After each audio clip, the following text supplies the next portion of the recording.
Bismillahirrahmanirrahim. Assalamualaikum warahmatullahi wabarakatuh.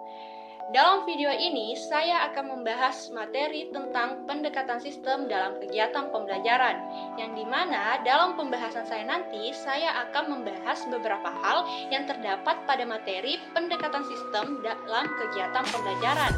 Yang pertama, ada pengertian dan tujuan sistem dalam kegiatan pembelajaran. Yang kedua, ada manfaat pendekatan sistem dalam pembelajaran.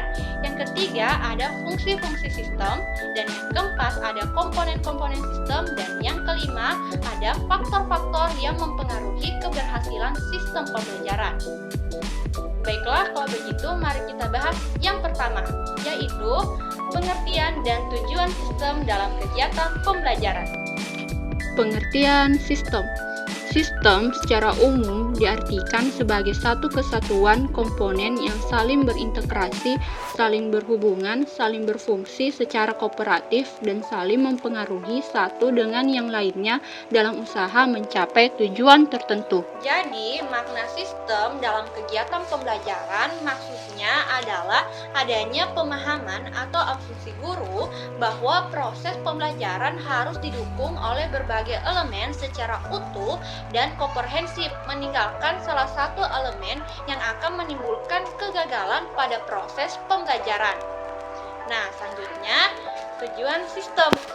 Setiap sistem mempunyai tujuan. Tujuan ini merupakan akhir dari apa yang dikehendaki oleh suatu kegiatan. Demikian pula, kegiatan instruksional memiliki tujuan tertentu. Tujuan suatu lembaga pendidikan adalah untuk memberikan pelayanan pendidikan kepada yang membutuhkan.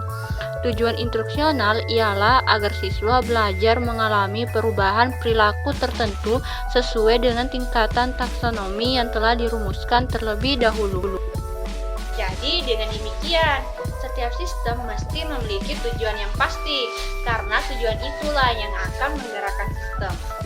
Nah, sekarang kita bahas yang kedua, yaitu manfaat pendekatan sistem dalam pembelajaran.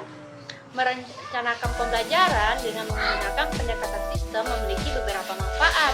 Di antaranya, yang pertama, melalui pendekatan sistem, arah dan tujuan pembelajaran dapat direncanakan dengan jelas. Dapat kita bayangkan apa yang akan terjadi manakala dalam suatu proses pembelajaran tanpa adanya tujuan yang jelas.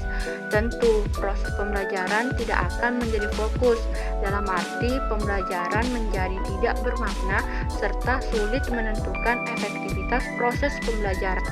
Manfaat yang kedua, pendekatan sistem menuntut guru pada kegiatan yang sistematis. Melalui langkah yang sistematis, kita dituntut untuk melakukan proses pembelajaran setahap demi setahap dari seluruh rangkaian kegiatan, sehingga kemungkinan kegagalan dapat dihindari. Manfaat yang ketiga, pendekatan sistem dapat merancang pembelajaran dengan mengoptimalkan segala potensi dan sumber daya yang tersedia. Demi ketercapaian tujuan pembelajaran dalam kerangka sistem, setiap guru berusaha memanfaatkan seluruh potensi yang relevan dan tersedia. Manfaat yang keempat, pendekatan sistem dapat memberikan umpan balik. Melalui proses umpan balik, pendekatan sistem dapat diketahui apakah tujuan itu telah berhasil dicapai atau belum. Sekarang mari kita bahas yang ketiga, yaitu fungsi-fungsi sistem. Untuk mencapai tujuan pembelajaran, setiap sistem memiliki fungsi tertentu.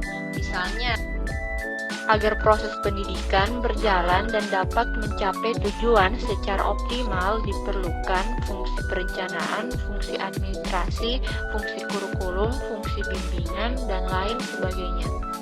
Fungsi inilah yang terus-menerus berproses sehingga tercapainya tujuan. Nah, sekarang mari kita bahas yang keempat, yaitu komponen-komponen sistem. Setiap sistem terdiri dari sejumlah komponen yang saling berinteraksi, bekerja sama, membentuk kesatuan. Sebagai sistem tersendiri, masing-masing komponen itu juga mempunyai tujuan dan terdiri atas komponen-komponen yang lebih kecil yang melaksanakan fungsi fungsi-fungsi yang mendukung pencapaian tujuan itu. Kalau kita anggap perencanaan pembelajaran sebagai suatu sistem, maka di dalamnya harus memiliki komponen-komponen yang berproses sesuai dengan fungsinya, sehingga tujuan pembelajaran dapat tercapai secara optimal. Nah, sekarang mari kita bahas yang terakhir atau yang kelima, yaitu faktor-faktor yang mempengaruhi keberhasilan sistem pembelajaran. Terus, faktor-faktor apa saja sih yang dapat mempengaruhi keberhasilan sistem pembelajaran? Nah, jadi terdapat beberapa faktor yang dapat mempengaruhi kegiatan proses sistem pembelajaran. Di antaranya, Yang pertama ada faktor guru. Guru adalah komponen yang sangat menentukan dalam implementasi suatu strategi pembelajaran. Tanpa guru, bagaimanapun bagusnya dan idealnya suatu strategi pembelajaran, maka strategi itu tidak mungkin bisa diaplikasikan. Yang kedua, ada faktor siswa.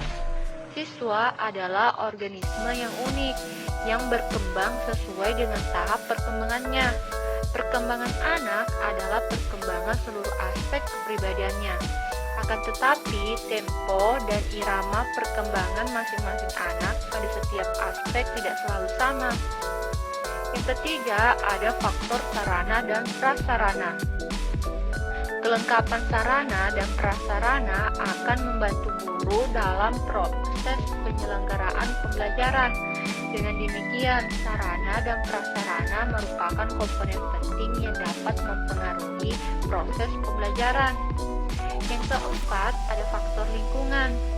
Dilihat dari dimensi lingkungan, ada dua faktor yang dapat mempengaruhi proses pembelajaran, yaitu faktor organisasi kelas yang di dalamnya meliputi jumlah siswa dalam satu kelas merupakan aspek penting yang bisa mempengaruhi proses pembelajaran, dan faktor iklim sosial psikologis. Maksudnya, keharmonisan hubungan antara orang yang terlibat dalam proses pembelajaran. demikianlah penjelasan saya tentang materi pendekatan sistem dalam kegiatan pembelajaran. Dan semoga apa yang saya jelaskan tadi dapat bermanfaat bagi kita semua. Dan saya mohon maaf apabila terdapat kesalahan selama penjelasan saya. Sekian dari saya. Assalamualaikum warahmatullahi wabarakatuh.